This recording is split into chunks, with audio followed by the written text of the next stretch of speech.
मधुबन के बाबा, मधुबन के बाबा मुरली वाले, आपका क्या कहना, आपका क्या कहना। ओम शांति। आज 2 अगस्त 2023 के साकार मधुर महावाक्य हैं। आज मीठे मीठे बाप दादा बोले, मीठे बच्चे अमृत वेले उठ मेडिटेशन में बैठो, विचार करो मैं आत्मा हूँ। हमारा बाबा बागवान है, वही खिवैया है, मैं उसकी संतान हूँ। मालिक बन ज्ञान रत्नों का सिमरन करो। बाबा ने कहा, मीठे बच्चे अमृत वेले उठ मेडिटेशन में बैठो, विचार करो कि मैं आत्मा हूँ। बाबा हमारा बागवान है, वही खिवैया है, मैं उसकी संतान हूँ। मालिक बन ज्ञान रत्नों का सिमरन करो। बाबा ने आज प्रश्न पूछा कि किस एक बात का महत्व दुनिया में बाप के भी है, और उत्तर है दान का। तुम बच्चों को रहम दिल बन सबके ऊपर तरस खाना है, सबको अविनाशी ज्ञान रत्नों का दान देना है। दानियों की बहुत महिमा होती है, अखबार में भी उनका नाम निकलता है। तो तुम्हें भी सबको दान करना है, अर्थात मेडिटेशन सिखलाना है। मुरली का गीत है, मुझको सहारा देने वाले तेरा शुक्रिया। ओम शांति। सहारा उनको दिया जाता है जो डूबते हैं, उनको पार करने के लिए सहारा देते हैं, क्योंकि खिवैया नाम तो भारतवासी जानते हैं। खिवैया का काम है डूबने वाले को बचाना। बच्चे जानते हैं कि भारतवासियों का बेड़ा डूबा हुआ है। हर बात भारतवासियों के लिए ही है और कोई खंड के लिए नहीं कहेंगे।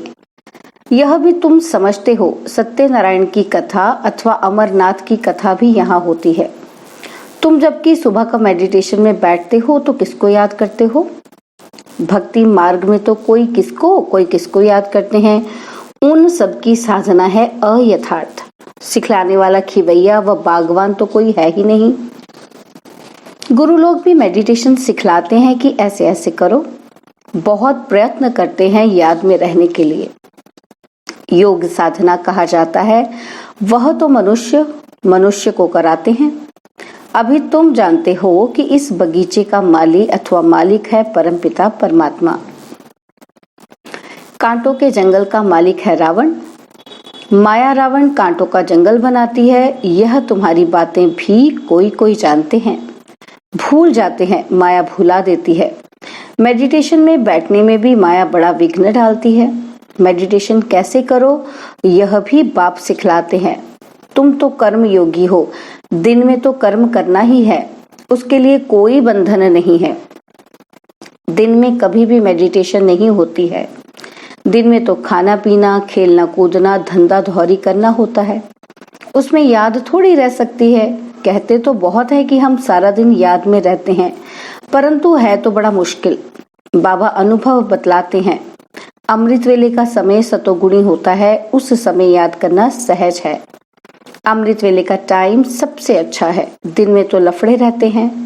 हाँ, कर्म करते समय याद स्थायी रह सकती है तो बहुत अच्छा, परंतु बाबा अपना अनुभव बतलाते हैं कि मैं कोशिश करता हूँ बाबा की याद में रह तुमसे बात करूं। अंदर ये नशा रहता है कि मैं स्वयं बाप प्रजापिता ब्रह्मा बच्चों से बात करता हूँ, मैं स्वयं मनुष्य सृष्टि का बाप हूँ, ऐसा समझने से नशा चढ़ता है। बाकी मैं आत्मा हूँ, परमपिता परमात्मा बाप को याद कर बात करूं, वह याद बड़ा मुश्किल रहती है। बाबा अपना अनुभव बतलाते हैं ना, तो बाप सिखलाते भी हैं। यह तो जानते हैं कि हम बागवान हैं। बागवान तो जरूर बगीचा ही बनाएंगे, कांटों को थोड़े बनाएंगे। माली कांटों का बीज थोड़े ही लगाएंगे। माली हमेशा बागवान होते हैं, फूल लगाते हैं। तो बाबा भी फूल लगाते हैं। फॉरेस्ट बनाने वाली है माया। उनकी मत पर चलने से मनुष्य कांटे बन जाते हैं। यह तो ज्ञान मिला है। बाबा बागवान है, खिवैया है, रहम दिल भी है, बीज रूप भी है। रात को जब बैठते हैं तो ख्याल चलता है कि ये कितना बड़ा बगीचा है, पहले कितना छोटा था। तो योग के साथ साथ ज्ञान भी चाहिए। मनुष्य के पास ज्ञान तो कुछ भी नहीं है। अनेक प्रकार के योग लगाते हैं, किसी न किसी की याद में बैठते होंगे। ज्ञान की बात ही नहीं। काली माँ की याद में बैठेंगे तो सिर्फ काली की शक्ल ही सामने आएगी। जगदम्बा को याद करते रहेंगे, वह है भक्ति मार्ग। ना बाप की याद ना वर्षे की याद रहती है। भक्ति बहुत तरीके से करते हैं। माला फेरते हैं, कोई तो गुप्त फेरते हैं। हमारी भी है गुप्त माला। तो यह रस्म रिवाज भक्ति मार्ग में कितनी चलाते हैं। बाबा को छोटेपन का अनुभव है। जैसे बाप फेरते थे, हम भी उनको देख एक कोठरी में बैठ माला फेरते थे, राम राम कहते थे, बस ज्ञान कुछ भी नहीं। अभी तुम बच्चों में तो ज्ञान है। अमृत वेले इस मेडिटेशन में बैठने की आदत पड़ जाए तो बड़ा मजा आएगा। बाबा अपना अनुभव बतलाते हैं, ज्ञान में भी रमण करते रहते हैं।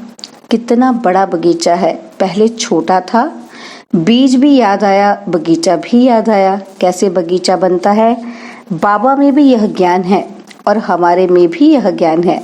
सारा झाड़ बुद्धि में आ जाता है, अंदर चलता रहता है। इसको मेडिटेशन कहा जाता है। बाप की भी खुशी, ज्ञान की भी खुशी रहती है। दोनों चीजें याद आती हैं। वह तत्व ज्ञानी ऐसे मेडिटेशन में नहीं बैठते हैं, उनको तो जरूर तत्व ही याद आएगा। बस तत्व में लीन हो जाना है। रचयिता और रचना का तो उन्हों को पता ही नहीं है। तो उन्हों की और तुम बच्चों की बात और है। बाबा बीज रूप है, हमको ये नॉलेज है। रात को बैठने से अच्छे अच्छे ख्यालात आएंगे, समझ सकते हैं भक्ति मार्ग में क्या क्या करते थे, कितने हठ योग आदि सिखलाते हैं। अभी तो समझ मिली है, बाप को याद करने से उनकी सारी रचना याद आ जाती है। हम 84 जन्मों का चक्र लगा कर आए हैं, अभी हम जाते हैं वापस। यह ड्रामा का चक्र फिरता रहता है। ज्ञान धन को भी याद करते, धन देने वाले को भी याद करते हैं। जितना याद में रहेंगे उतना अवस्था परिपक्व होती जाएगी। तुम किसी को भी समझा सकते हो कि मेडिटेशन में हम कैसे बैठते हैं। मनुष्यों को तो अनेक प्रकार की मत मिलती है कि फलाने को याद करो। यहाँ हम सब एक मत पर हैं, एक की ही याद में रहते हैं। छोटे बड़े बूढ़े सबको एक ही मत मिलती है। मेडिटेशन में तो बैठना होता है ना, तो हम आत्मा सो परमात्मा तो हो नहीं सकते। आत्मा कहती है कि हमने 84 जन्म पूरे किए, अब वापस जाना है। परमात्मा ऐसे कहेंगे क्या? वह तो पुनर्जन्म में आते ही नहीं है। तुम्हारे पास जब कोई आए तो उसे हॉल में ले आओ। कोई अच्छे अच्छे आदमी आते हैं, देखो समझने की चाहना है तो यहाँ ले आओ, उन्हें समझाओ कि हम कैसे मेडिटेशन करते हैं। रात में भी मेडिटेशन करते हैं, दिन में भी करते हैं। हम याद करते हैं एक बाप को। बाप का फरमान है कि मुझे याद करो और रचना के चक्र को याद करो। 84 जन्म भी गाए जाते हैं।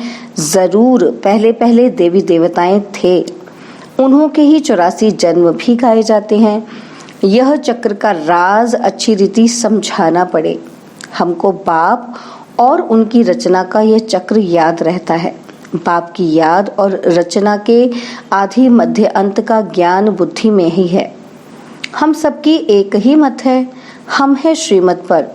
वह पतित पावन बाप ही आकर बेहद स्वर्ग का वर्षा देते हैं, तो बाप को जरूर याद करना पड़े ना।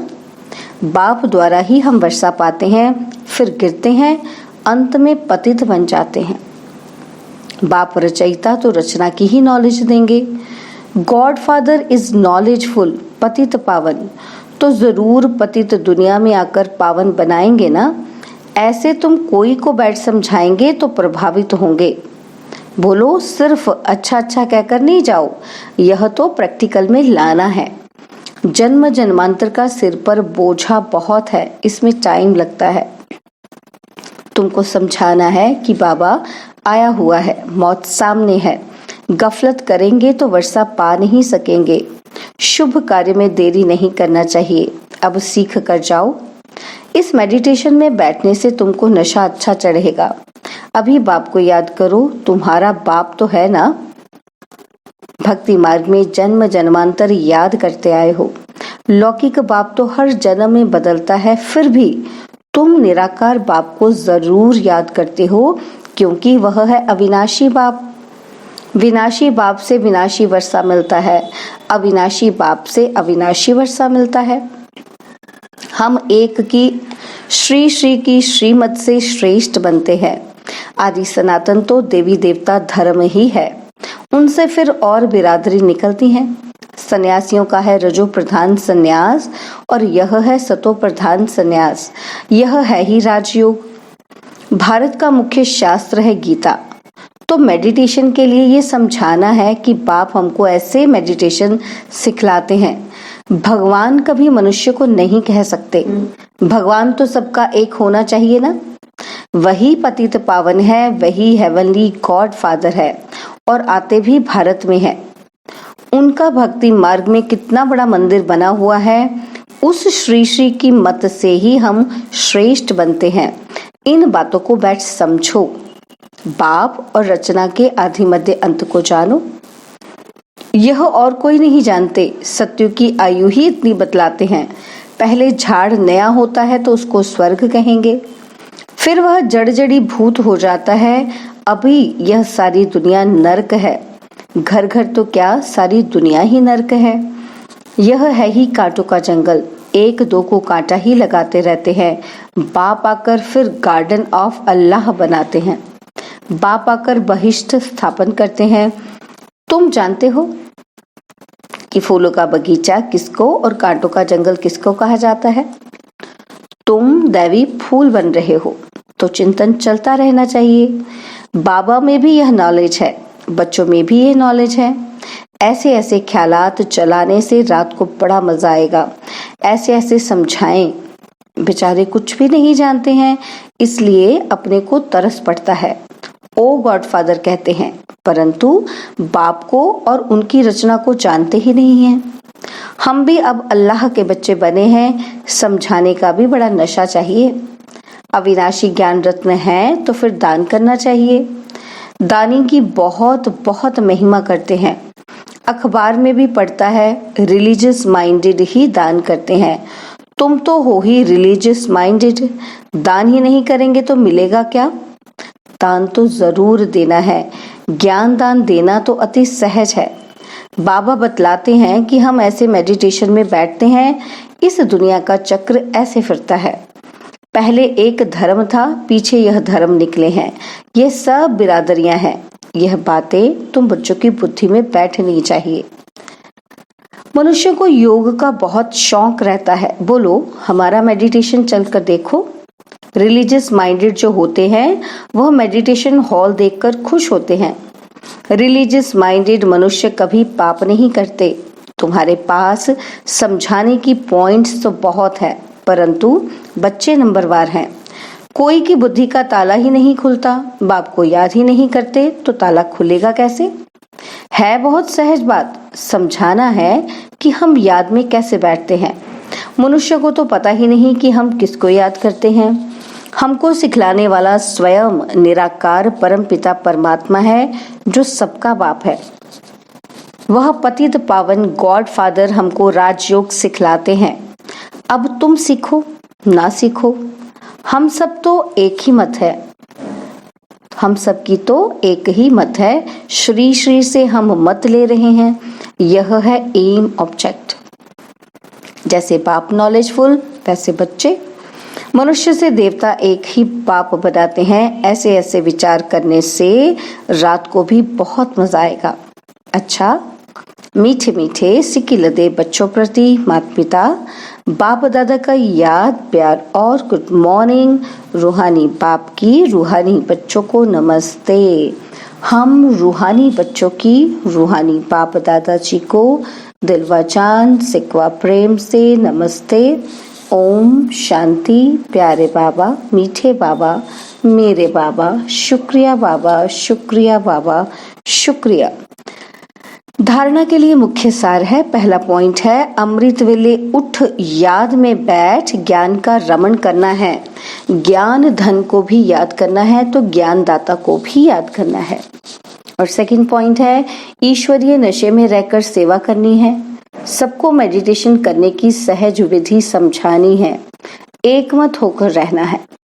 बाबा ने वरदान दिया, रूहानी प्रसन्नता के वाइब्रेशन द्वारा सर्व को शांति और शक्ति की अनुभूति कराने वाले सर्व प्राप्ति स्वरूप भव।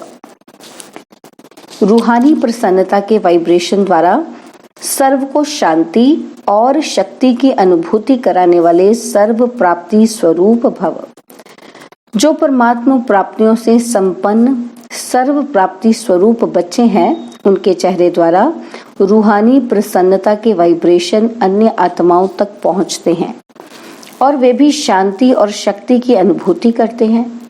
जैसे फलदायक वृक्ष अपने शीतलता की छाया में मानव को शीतलता का अनुभव कराता है और मानव प्रसन्न हो जाता है, ऐसे आपकी प्रसन्नता के वाइब्रेशन अपने प्राप्तियों की छाया द्वारा तन मन की शांति और शक्ति की अनुभूति कराते हैं।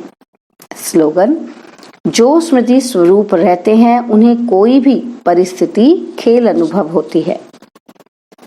जो स्मृति स्वरूप रहते हैं उन्हें कोई भी परिस्थिति खेल अनुभव होती है।